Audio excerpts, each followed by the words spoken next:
It's always been pretty clear. And I don't think you're charming. Sure, but I think you're f***ing annoying. Okay. It begins. It begins. My favourite part of this episode was absolutely Danny reading Finley for filth. That was just mwah. Danny was just saying what we've all been thinking. That's just what that was. It feels like the writers' room have finally listened to what the fans have been saying. This could be a good sign. It could. The elephant in the room, Danny and Gigi, that's not good. That was fun while it lasted, but it looks like farewell. There was barely any Gigi in this episode. I mean, she like had a cameo, you know, that's all it was. Rest in peace. Pet and Tina. Obviously endgame, just obviously endgame. I've made my peace with it. I have made my peace with it, and look, I'm very, very thankful that they put them back together in the first episode. I'm grateful for that. I mean, the alternative was dragging out that tired back and forth thing throughout this third season, and they did not do that. So for that, I am grateful. Again, the writers' room have finally taken some notes. They have. Hi guys, welcome to a video, and in today's video I'm just going to be reviewing episode 1 of season 3 of Generation Q. So if I'm completely honest, I found myself quite invested in this episode, and that's very like embarrassing for me to admit, but I will admit it, and when I give this show a compliment, you know I must mean it. Maybe I've just forgotten how season 2 was, but I feel like season 3 is a slight improvement already. It seems a lot more self-aware, at the very least, you know, it's like making fun of itself, and I can like, and my god, this show needs some self-awareness. It does. I didn't hate it. Wow. Does it ever drive you crazy just how fast the night changes? Okay. So this episode started with Bette and Tina, and I've already spoken a little bit about this scene because they released a clip of this scene a while ago, and I wasn't really a fan of how Tina was behaving, but now I've seen the whole scene, I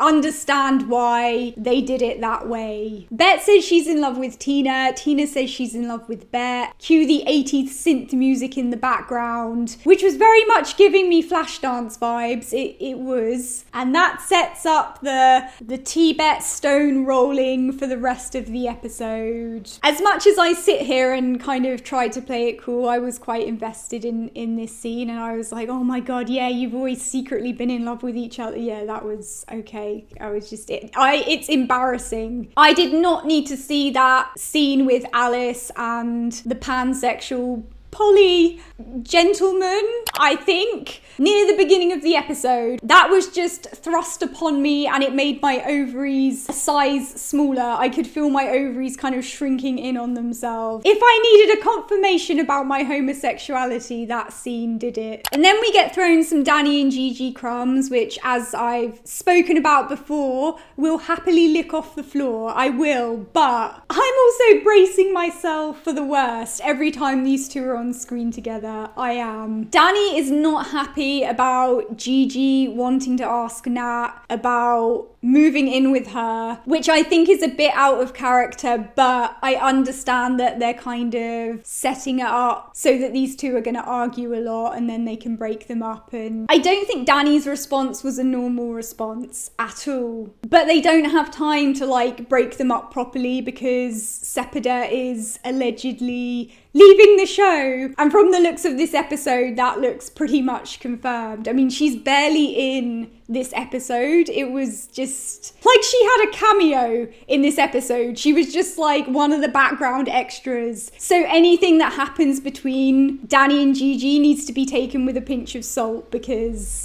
obviously, and like I have kind of prepared myself for the fact that she's going to be phased out and that she's leaving the show, but I wasn't expecting there to be such a lack of her in this episode, and it really sucks. I was like clinging on to those like few seconds of screen time. Anyway, moving on to Bette, and the audience is shown that she's changed her ways. You know, there's a woman who like bumps into her car and everybody's like bracing themselves for her to be an asshole to this woman, and then she hugs this woman in a loving embrace. How lucky is the actor who got to hug Jennifer Beals? I mean, it's like, yeah, I got the part and I'm getting paid to just hug Jennifer Beals. I mean, I hate it here. I do. That woman was blessed. She was blessed by the angels. She was. Bette no longer attack. She protect. I think again with this scene, it just shows that they've been listening to like the fans, and I just found this scene really funny. You know, it was just like a quick redemption, like, oh, she's lovely again. I have whiplash from this show, you know, it's just,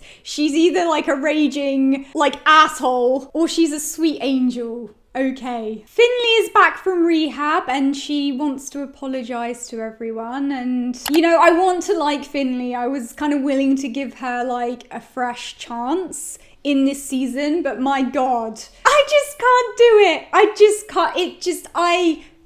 can't do it. I'm sorry, the damage has been done. I thought the scene where Bette and Tina like drop Angie off at college was really, really cute because Bette starts to cry, and I'm pretty sure that was like unscripted. Jennifer's just a very like sensitive angel baby and I love her. It was just a really cute scene. And then Bette receives a call from Pippa and Tina's face just, we all know that look. It was like Kill Bill sirens, you know, the minute Tina sees Bette, even thinking about another woman, Tina just like appears in a cloud of smoke and, you know, brandishes a samurai sword. Anyway, as I said earlier, my most favourite part of this episode was definitely Danny reading Finley for filth. That was just mwah. Danny was just saying what we've all been thinking. I think you're fucking annoying needs to be turned into a meme. It does. Moving on to Shane and Ivy, I would like to see it. I haven't been interested in Shane's storyline because it's awful, but Ivy could change that. She could change everything. I was also like sensing some like actual chemistry between Shane and Ivy, and like that's, for this show, that's very rare and impressive, so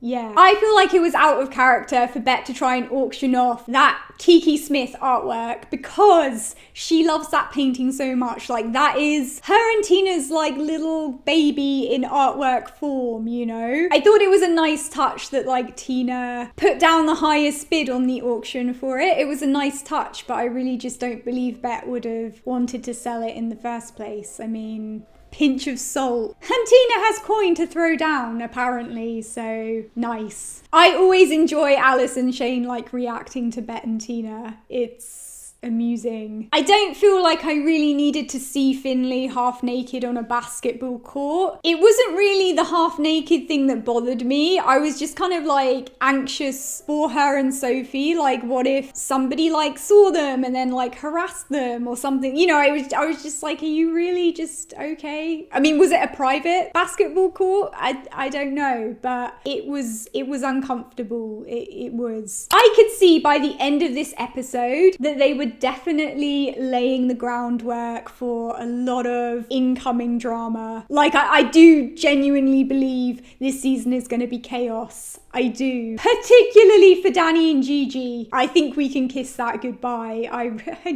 Wow, okay. And Bette's mum is back from the dead. She has risen. Bette and Tina have a bonding moment, you know, over that. And then, you know, sparks fly and one thing leads to another, and you know, and you can't really complain about Jennifer Beals kissing another woman, even when that woman is Tina. You can't. I thought it was cute. It was a cute scene, and like, look, those two are so familiar with each other. It always feels correct. It feels like coming home. I think I've just accepted that Bette and Tina are gonna be together. You know, I've accepted it. I think at this stage, I've just accepted that Bette and Tina are going to be together, and I feel like I just may as well enjoy it, especially considering I'm like 99.9% sure that they're going to be married by the end of this season as well. So Yeah. Overall, I feel like this episode has taken a lot of liberties. It has. Not everything makes perfect sense. It feels like an entirely new season. It does. And some of the characters also feel like brand new characters. But that's signature to this show. So yeah. And in the case of Bette and Tina, that's probably a good thing because it's, you know, allowed us to kind of move past all the back and forth tiresome stuff. But in the case of Danny and Gigi, it's like a bad thing because their breakup it's unrealistic and it's being very rushed. It's rushed and awkward and it's unrealistic, but I know I shouldn't point out something's unrealistic on this show, but yeah. Disappointed but not surprised. That's the tagline to this show. It is. I also think that this season is going to be very heavily impacted by actors taking breaks or leaving. I don't know how true the rumours are about Jennifer leaving in particular. I'm pretty certain that Sepida will leave this season, unfortunately. I hope that I'm proved wrong. If those rumours are true, I do think it's really going to impact this season in a negative way, because I know even for this episode, the characters and couples I was most engaged with were Bette and Tina and were Danny and Gigi. I think Sepida leaving the show is one thing, but I feel like if Jennifer takes a break or leaves, I mean, that's just the nail in the coffin. That is bleak. Yeah, it's a pretty good start to this season. It's better than I expected, for sure, and they definitely have taken liberties and nothing really makes sense, but I enjoyed it anyway, and I think you kind of just have to do that with this show, you know, accept it for what it is and just try and enjoy it. And that's what the ladies